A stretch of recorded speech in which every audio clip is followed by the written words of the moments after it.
এই কোরআন এবং হাদিসের ব্যাখ্যা সঠিকভাবে বুঝার না কারণে অনেক ভ্রান্তভাবে বুঝিয়ে দেখা গেছে যে আমাদের জান্নাতের যাওয়ার জন্য অনেক রকম টিকিট বিক্রি হয়েছে মাননীয় স্পিকার।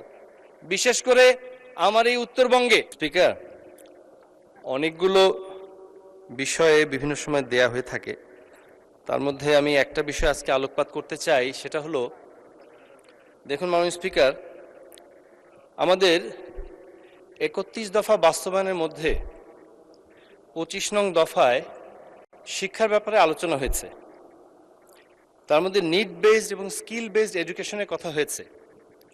একটা জিনিস লক্ষণীয় যে আমাদের বাংলা ভাষার পাশাপাশি আরও কয়েকটি ভাষা নিয়ে সেখানে আলোচনা হয়েছে এবং সেগুলো আমাদের গুরুত্ব দেওয়া হবে।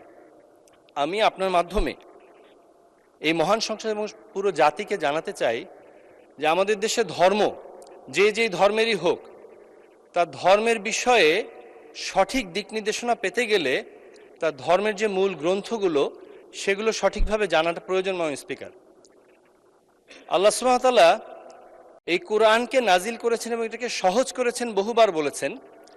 পাশাপাশি তিনি এটাও বলেছেন যে এই কোরআনকে আপনার ভাষায় সহজ করেছি, মানে আরবি ভাষায় সহজ করেছি, অন্যান্য ভাষায় যে বোঝা যাবে না তা না।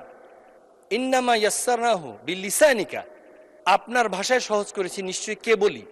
তো সে কারণে আমরা আপনার মাধ্যমে আমি বলতে চাই যে আরবি ভাষাটাকে কোরআন থেকে এবং কোরআন হাদিসের মাধ্যমে সঠিক ইসলামটাকে বোঝা দরকার। কারণ মাননীয় স্পিকার, আমাদের এই বাংলাদেশে এই কোরআন এবং হাদিসের ব্যাখ্যা সঠিকভাবে বোঝার না কারণে অনেক ভ্রান্তভাবে বুঝিয়ে দেখা গেছে যে আমাদের জান্নাতের যাওয়ার জন্য অনেক রকম টিকিট বিক্রি হয়েছে মাননীয় স্পিকার।